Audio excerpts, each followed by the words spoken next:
大家好，我是新月。现在的气温呢特别的炎热，如果这个时候呢有人给你端上这么一盘凉拌黄瓜，你会拒绝吗？今天呢就去小菜园里面摘了几根黄瓜，用这个黄瓜来给大家分享一个凉拌黄瓜简单又脆爽的方法。很多人呢在做凉拌黄瓜的时候，第一步呢就是加盐，其实那样的做法呢是不对的。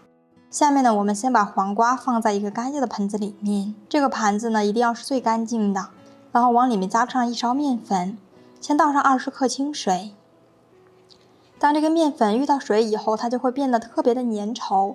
我们刚好可以利用它的粘稠度，在这个黄瓜上面给它搓一搓，让黄瓜表皮上都沾上一层面粉，像这样的状态就可以啦。然后我们再次倒入清水，把这个黄瓜呢给它清洗干净。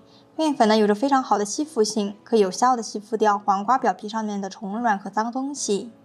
用这种方法来清洗黄瓜，可以使这个黄瓜清洗得更加干净。我们一定要多搓洗一会儿，像这样就可以啦。等黄瓜全部清洗干净以后，放在案板上，我们先切掉头部。黄瓜的头部呢是偏硬的，不能食用，直接去除掉就可以啦。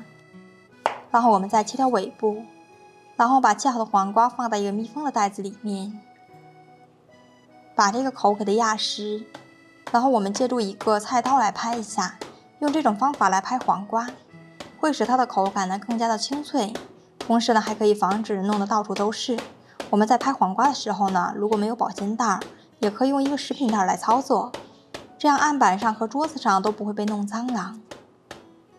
拍好以后取出来放在案板上，拍好的黄瓜直接切成小段就可以了。切好以后给它收拢起来，放在一个干净的大盆中，然后在里面加上20克白糖，下手给它们抓拌均匀，杀出黄瓜里面的水分。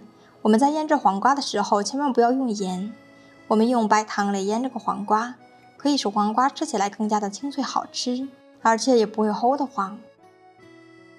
全部装完以后，我们给它放在冰箱里面静置15分钟，让这个黄瓜呢进行一下冰镇，这样它的口感呢也会更加的好吃。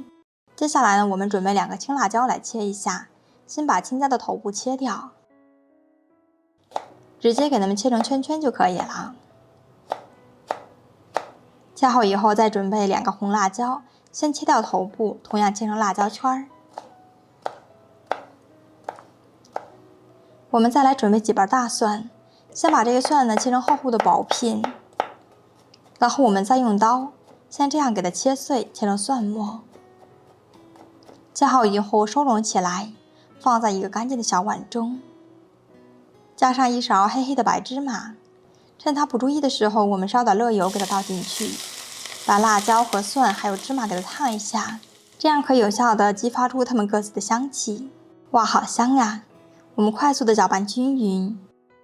最后呢，我们来调味，加上适量的生抽，多来上一点点的米醋，少来上一点蚝油，加上2勺白糖提鲜，加上2勺的食用盐，大概10克左右，可以根据自己的喜好来调制。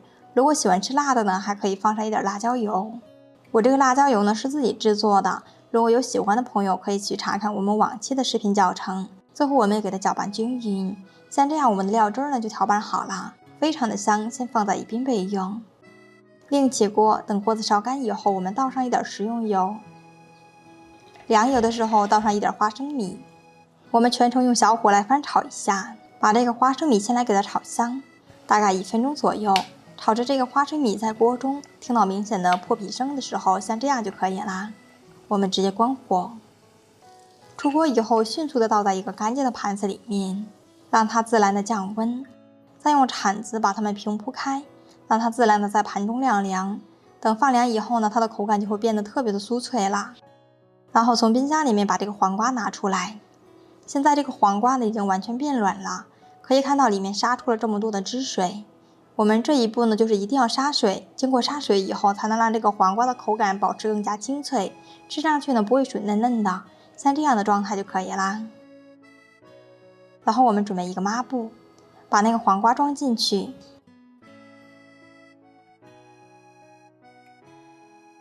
然后用尽全力把多余的水分给它挤出来，尽量给它挤得干一些，这样它的口感才会更加好吃。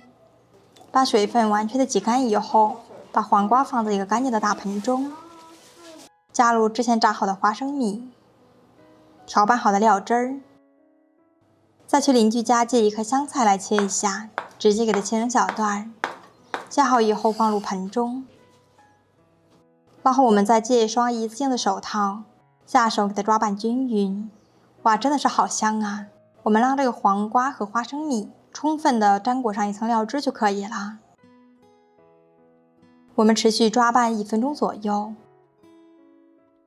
最后呢，我们装入盘中，